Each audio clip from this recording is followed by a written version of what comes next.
ఎట్టపాక మండలంలోని పురుషోత్తపట్నం గ్రామం నందు ఎట్టపాక మండల స్థాయి వైఎస్ఆర్సీపీ కార్యకర్తల సమావేశం నిర్వహించారు. ఈ కార్యక్రమానికి ముఖ్య అతిథులుగా రంపచోడవరం ఎమ్మెల్సీ అనంతబాబు, మాజీ ఎమ్మెల్యే నాగులపల్లి ధనలక్ష్మి పాల్గొన్నారు. ఈ కార్యక్రమంలో ఎంపీటీసీ గొంగడి వెంకటరామిరెడ్డి, కురినాల వెంకటేశ్వర్లు, మంత్రి పగడ నరసింహారావు, కృష్ణమోహన్, రంపచోడవరం వైఎస్ఆర్సీపీ మహిళా అధ్యక్షురాలు దామెల్ల రేవతి, సర్పంచ్ ఆదినారాయణ, ఎంపీపీ కాక కామేశ్వరి, ఎంపీటీసీలు బురం అంజలి, కమల, ఆకుల రామారావు, వెంకటరమణ, శీలం నాగేశ్వరరావు, ఎర్రగొల్ల నరసింహారావు తదితరులు పాల్గొన్నారు.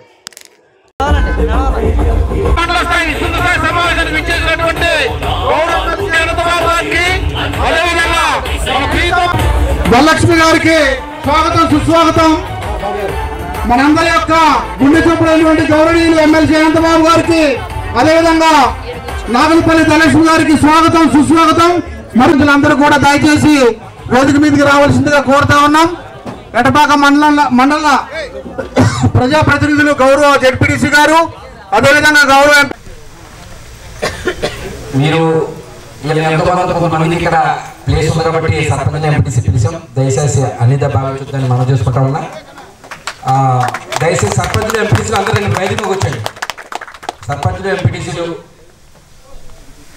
మహిళా విభాగం అధ్యక్షులు, ఇలాగా ఇంకా స్టేట్ కమిటీ, జిల్లా కమిటీ కూడా ఎవరైనా ఉంటే రండి. అనుకున్నామంటే మేము నెగ్గిన తర్వాత, మన ఎమ్మెల్యే ధనలక్ష్మి గారు నెగ్గిన తర్వాత, అంతకుముందు ఈ మండలాలు మేము 2014 నుంచి 14 తర్వాత నుంచి 19 వరకు తిరిగాం. అప్పుడు మన అధికారంలో లేం. అధికారంలో లేకపోయినా ఏ రకంగా తిరిగామో ప్రతి అడుగులో కూడా మీరు అడుగేశారు. పాదయాత్రలని, మన సొంత కార్యక్రమాలు, పార్టీ పిలుపునివ్వలే, ఓన్లీ మన సొంత కార్యక్రమాలు, పాదయాత్రలని, ఇంటింటికి గ్రామ గ్రామాన వైఎస్ఆర్ కార్యక్రమం అని, జెండా పండుగని, ఇలా రకరకాల మన సొంత కార్యక్రమాలు పెట్టుకుని నిరంతరం కూడా ప్రజల్లో తిరిగాం. ప్రజల విశ్వాసం పొందాం. తద్వారా 2019లో ఎమ్మెల్యేగా ఈ రంపచోడవరం చరిత్రలో ముందు కానీ తర్వాత కానీ రాబోయే కాలంలో కానీ అంత మెజార్టీ వస్తాను, ఇంకెవరికి వస్తా నేను అనుకోను. 40,000 మెజార్టీ వచ్చింది. కేవలం అంత మెజార్టీ వచ్చిందంటే ఇక్కడ వైఎస్ఆర్ కాంగ్రెస్ పార్టీ కార్యకర్తలు ఎవరన్నా నా వల్లే వచ్చింది అనుకుంటే మాత్రం అది అవివేకం. కేవలం దాని వెనకాల 5 సంవత్సరాల ఒక అరగంట గంట లేట్ అయినా నా దగ్గర నుంచి మళ్ళీ వెళ్ళేటప్పుడు వాళ్ళ ముఖంలో చిరునవ్వుతోనే వెళ్ళిపోవాలనే దిశగా అడుగులు వేశారు. 5 సంవత్సరాల్లో ఏ పనైనా అవ్వచ్చు, ఏ అధికారం అవ్వచ్చు, ఎంత పెద్ద పని అవ్వచ్చు, అది నిబంధన విరుద్ధమా, నిబంధన కాదు, ఒకటే లక్ష్యం, ఆ పేదవాడికి ఆ కళ్ళల్లో చిరునవ్వు చిందించాలి. అది నిబంధనల విరుద్ధం ఉన్న పర్లే, ఆ పేదవాడికి సహాయం చేయాలనే ఒక ఏకైక లక్ష్యంతో ముందుకు సాగాం 5 సంవత్సరాల్లో. ఎందుకంటే గడిచిన కాలంలో చాలా మంది ప్రజాప్రతినిధులు పనిచేశారు ఈ ప్రాంతంలో.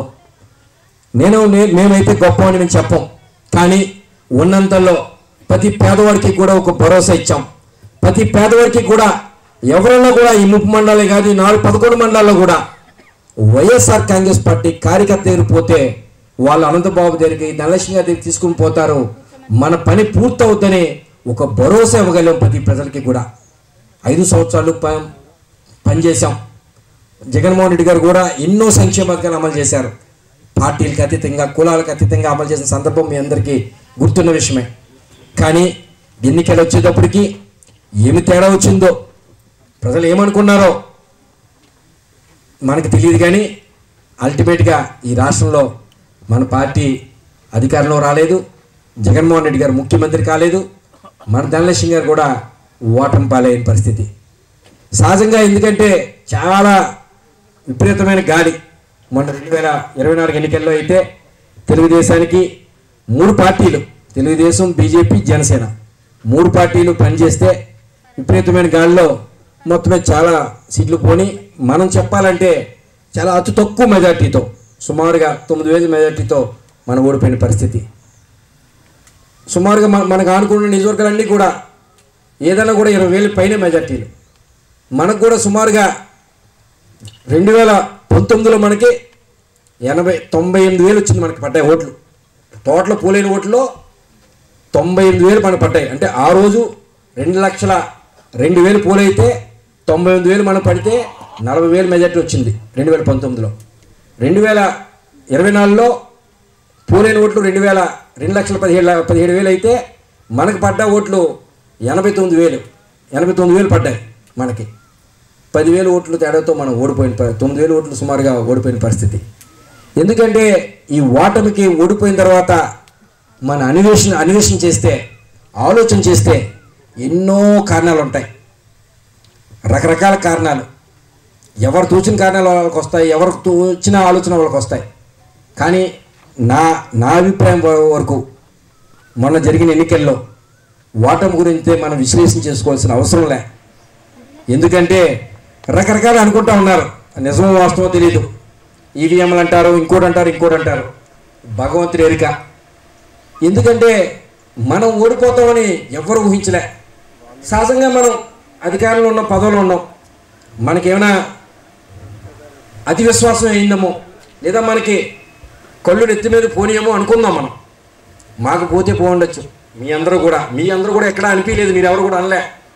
పోనీ మీరు కూడా కార్యకర్తలు కాబట్టి మీకు అత్యవిశ్వాసం ఉండొచ్చు. మీకు కాదు, ఈ ప్రాంతంలో ఉన్న తెలుగుదేశం పార్టీ వాళ్ళు ఎదురొచ్చి ఇక్కడ మీ ఎమ్మెల్యేని ఎక్కుతారయ్యా, మా గవర్నమెంట్ వస్తాయా అనేవారు. తెలుగుదేశం వాళ్ళు అనేవారు. ఓకే, వాళ్ళకి కనిపించలేదు అనుకోవచ్చు. సర్వేలు, మన పార్టీ సర్వేలు, తెలుగుదేశం పార్టీ సర్వేలు, అలాగే ప్రైవేట్ సర్వేలు, ఏ సర్వే చేసినా ఇక్కడ వైఎస్ఆర్ కాంగ్రెస్ పార్టీ అని ఇచ్చారు సర్వే. ఎక్కడ కూడా ఒక్క సర్వే కూడా టీడీపీని ఎక్కుద్దని ఇవ్వలే ఎన్నికల ముందు అన్నప్పుడు. ఒకవేళ సర్వే చేసిన వాళ్ళు వాళ్ళకి ఎక్కడ కనిపించలేదంటావు, మరి మనకు కనిపించకపోతే పోయింది. తెలుగుదేశం పార్టీ వాళ్ళు ఒప్పుకున్నారు మనకే వస్తుంది. ఇన్ని జరుగుతున్నా ఇక్కడ మన పార్టీ ఓడిపోయిందంటే జీర్ణించుకునే పరిస్థితి. నేనేమనుకున్నానంటే ఈ వర్తమాన రోజుల్లో మనలాంటి రాజకీయ నాయకులు పనిచేయడము. ఎందుకంటే ఏదో తాత్కాలికమైన కౌరులు చెప్పాలి, ఏదో సొల్లు కౌరులు చెప్పాలి, పబ్బం గడపాలి, ఏదో రకంగా ఉన్నది లేనది ఉన్నట్టు చేయాలి. అలా చేసిపోతేనే బాగుంటుందేమో. మనకిలాగా ఫెయిర్గా ఉండి చేస్తున్న పని చేసి చూపించి ఏదైతే నిబద్ధతతో ప్రజల మధ్య ఉంటే బాగోదేమో. కష్టపడినోడికి కూడా తేడా లేదనే చిన్న బాధ కలిగి ఒక 6 నెలలు బయటికి రాకూడదనే ఉద్దేశంతో మాత్రమే కొంచెం తిరగకూడదని ఉన్నామంతే. ప్రమాణం చేస్తున్నాము అంటే వాళ్ళకి ప్రమాణానికి కూడా విలువ లేదు. వాళ్ళకి అంటే చేసారు మొత్తం మీద మనం నెగ్గితే చాలనుకున్నారు అంతే.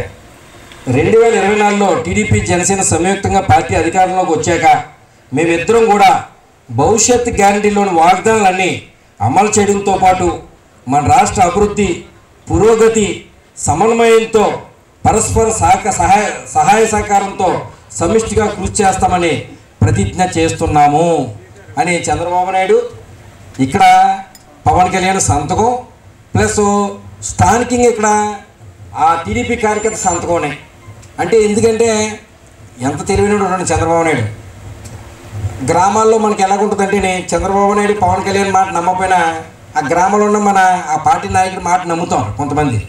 ఆరు సంతకం పెట్టి ఇచ్చాడు అనమాట. 3 సంతకం పెట్టి ఇస్తే మన ఊళ్ళో ఇస్తారు కదా, ఒకవేళ అడు ఇది ఇవ్వకపోతే ఆయన కాలు పెట్టుకోవచ్చులే అని మన ఊళ్ళో ఓట్లేస్తారు పాపం.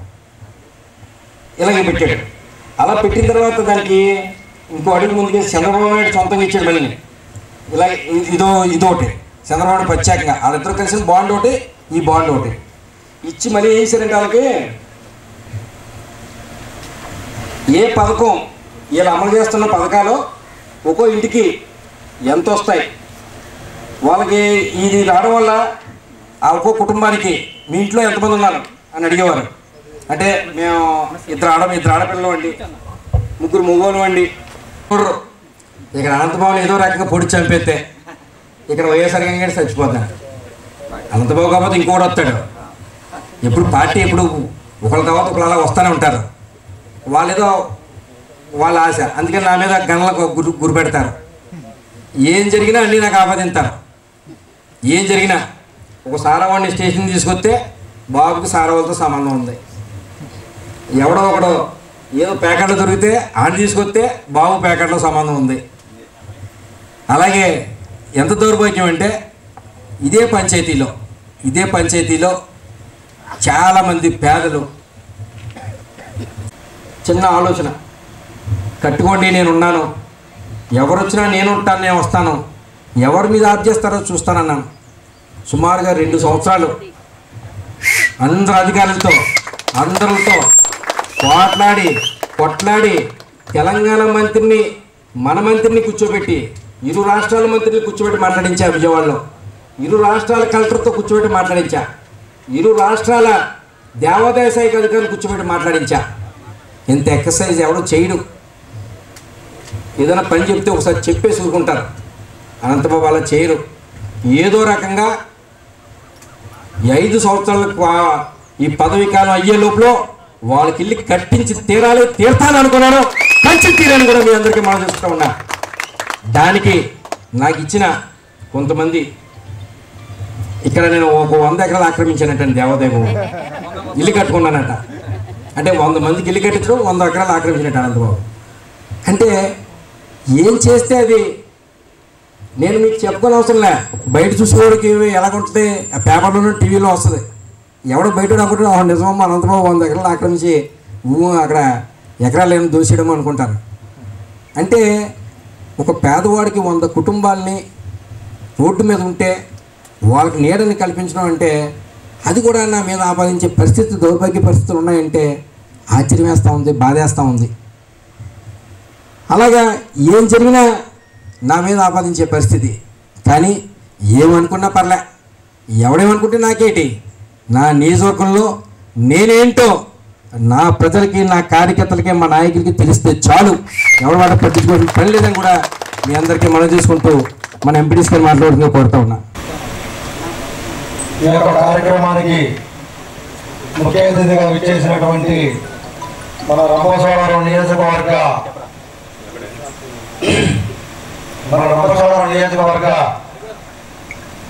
నాగరపల్లి ధనలక్ష్మి గారికి, అలానే గౌరవ ఎమ్మెల్సీ ఆనందబాబు గారికి, మరియు వేదిక మీద ఉన్నటువంటి ఎంపీపీ గారికి,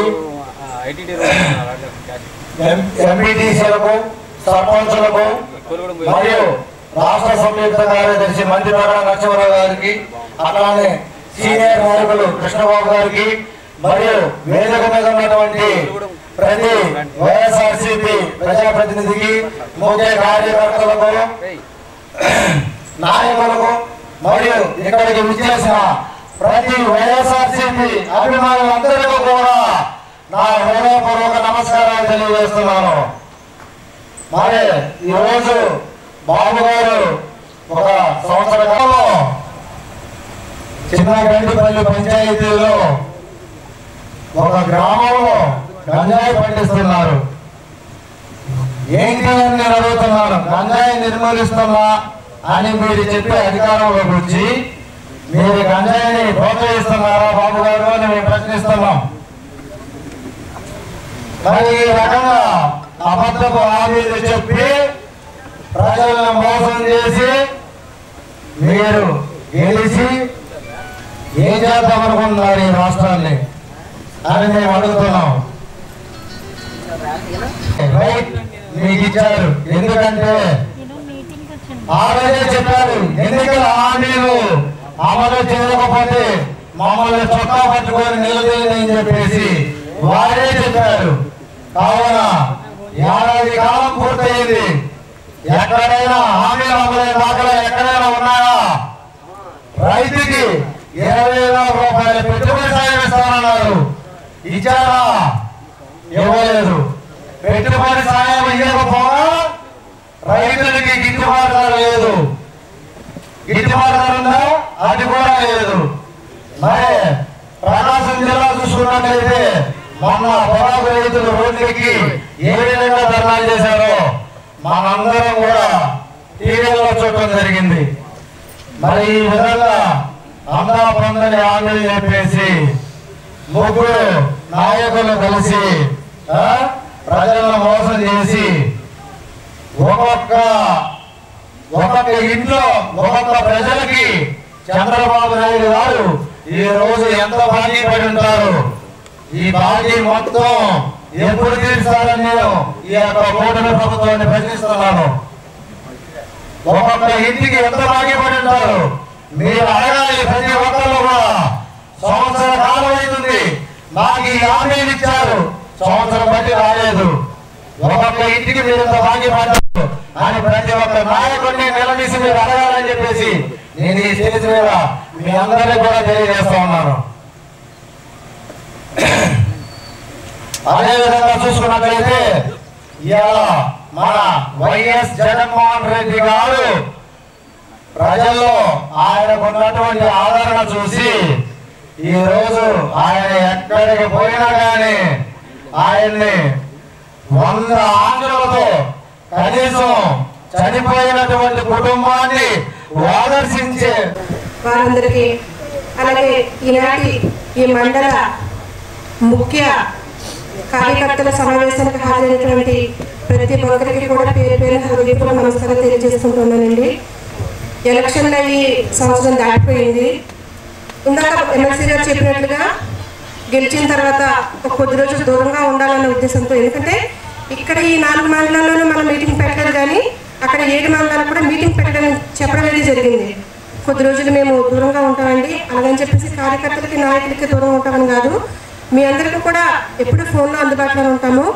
కామన్ పీపుల్కి కొంచెం మనం దూరంగా ఉందాము. ఎందుకంటే ఏ టీడీపీ ప్రభుత్వం అయితే కావాలని తెచ్చుకున్నారో, మనం ఎలా పనిచేస్తామో వాళ్ళు ఎలా పనిచేస్తారో జనాలకు కొంచెం తెలియాలి కాదని చెప్పేసి ఈ మాట చెప్పడం జరిగింది. దానికి కూడా కారణం ఉంది. ఏంటంటే ఇప్పుడు ఎమ్మెల్సీ గారు మేము బయటకు వచ్చేవాళ్ళం, గెలిచినప్పుడు మీటింగ్లో ఇవేలేమని బయటకు వస్తే ఒక 10 మంది ఒక 20 మంది ఏదో వాళ్ళ ఇబ్బందులు చెప్పుకోవడానికి వాళ్ళ పనులు చేయించుకోవడానికి వచ్చేవారు. గతంలో మనం అధికారులు పిలవచ్చి ఫోన్లు చేయించుకునేవారు. ఆ రకంగా వస్తే సంబంధిత అధికారులతో ఫోన్ చేసేవారు. ఒక 10-20 సమస్యల్లో ఒక 8-12-16 సమస్యలను తీరుతాయి కదా. ఇలా చేసుకుంటూ పోతే వాళ్ళకి ఆ గవర్నమెంట్కి మనకి తేడా తెలియదు. ఈ విషయం వాళ్ళ ప్రజలకు అర్థం అవ్వాలి. వాళ్ళు ఏం కోరుకున్నారో ఏం కోల్పోయారో కూడా వాళ్ళకి కూడా తెలియాలి అన్న ఉద్దేశంతో కొద్ది రోజులు దూరంగా ఉండాలనుకున్నాం.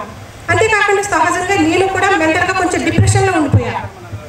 అదేంటంటే నేను అందరు ఎమ్మెల్యేలాగే ఇస్త్రీ చీర నలగకుండా, ఒంటికి చెమట పట్టకుండా, జుట్టు చేరకుండా ఇంట్లో కూర్చొని చక్కగా పదవి ఎంజాయ్ చేసుకుంటే ఫీల్ అవ్వాల్సిన అవసరం లేదు పెద్దగా. కాకపోతే అక్కడ కేడీపేట దగ్గర నుంచి ఇక్కడ భద్రాచలం 5 సంవత్సరాలు మనము నడుచుకోవడం జరిగింది. నిజంగా చెప్తున్న 5 సంవత్సరాలు నన్ను నేను మర్చిపోయాను. ఇప్పుడు వెనక తిరిగి చూస్తున్న నన్ను ఏంటి అంటే ఏం లేదు, అంతలా తిరిగి ఇలా ఇస్తే కొంచెం బాధనే ఉంటుంది. కొంచెం ఆ బాధలో కొద్ది రోజులు అలా ఉన్నాం. తర్వాత ఇంకా మళ్ళీ ఇటు పక్క పోతాం. మనం ఏదైనా శుభకార్యాలను లేకపోతే మంచిగానో చెడునో చెప్తూ ఉండేవారు. పోతాం అనుకునే ఉండేటప్పటికి చెప్పారు కదా చిన్న చిన్న ఇన్సిడెంట్లు జరుగుతున్నాయి.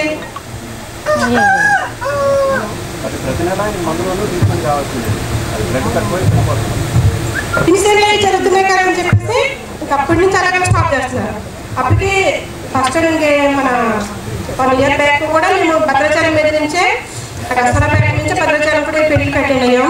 తర్వాత 2-3 ప్రోగ్రామ్కి అటెండ్ అయ్యాం తప్ప ఇంకా ఇటు పక్కన స్టాప్ అవుతుందంటే మనకి ఇది తిరగడానికి చాలా దూరం అయిపోతుంది. అందువల్ల అలా ఒకసారి లాస్ట్ టైం కూడా ఒక 2-3 మంత్స్ బ్యాక్ ప్రోగ్రామ్ వచ్చామని చెప్పేసి కొంచెం గట్టిగానే చెప్పడం జరిగింది. వాళ్ళు ఎలా వెళ్ళొద్దండి, వెళ్తే సార్ మేము సీరియస్గా మాట్లాడతాం. ఇంకా ఈ రోజు ఇంకా తప్పదు, ఎలాగైనా సరే ఇక్కడ కలవాలి, మాట్లాడాలి. కార్యకర్తలందరికీ 1 ఇయర్ అయిపోయింది. ఎలా మనం అవతల పరిపాలన ఎలా ఉందో మనకి 3 నెలలే కనిపించిపోయింది. అటు జనం ఈరోజు జగన్ గారు బయటకు వచ్చిన వైసీపీ పార్టీకి సంబంధించిన ఏ నాయకులు బయటకు వచ్చినా జనం ఏ రకంగా పడుతున్నారో ఇదంతా చూస్తామంటే ప్రజలకు కూడా డౌట్ వస్తుంది. ఎందుకంటే ఎలక్షన్ ముందు జగన్ గారితోనే ఉన్నారు, ఎలక్షన్స్ తర్వాత జగన్ గారు. మరి ఎలక్షన్స్ టైంలో ఓట్లు ఎక్కడికి పోయినాయి అనే డౌట్ కూడా చాలా మందికి వస్తూ ఉంది. ఈ పరిస్థితుల్లో మనం 1 ఇయర్ పరిపాలన తర్వాత చంద్రబాబు నాయుడు ఏం చేసినా మనం చూసుకుంటే వాళ్ళు టీవీలో చెప్పుకుంటా ఉన్నారు, మేము 100% హామీలు అమలు చేస్తామని. అమ్మఒడి మన జిల్లాలో ఏఎస్ఆర్ జిల్లాలో 11,000 మంది తల్లికి ఎగరగొట్టేస్తారు మనం ఇచ్చి వాళ్ళతో కలుపుకుంటే. ఇక్కడ మిగతా పథకాలు ఏ దీపం పథకం అన్నారు, లేకపోతే 18 ఏళ్ళు దాటిన వాళ్ళకి నెలకు 1,500 అన్నారు, నిరుద్యోగుతున్నారు. 5 సంవత్సరాలు 20 లక్షల ఉద్యోగాలు అంటే దాని లెక్కన 4 సంవత్సరాలకి 4 లక్షల ఉద్యోగాలు అన్నారు. ఇదేమి ఇచ్చినట్టు ఎక్కడ కనిపించట్లేదు.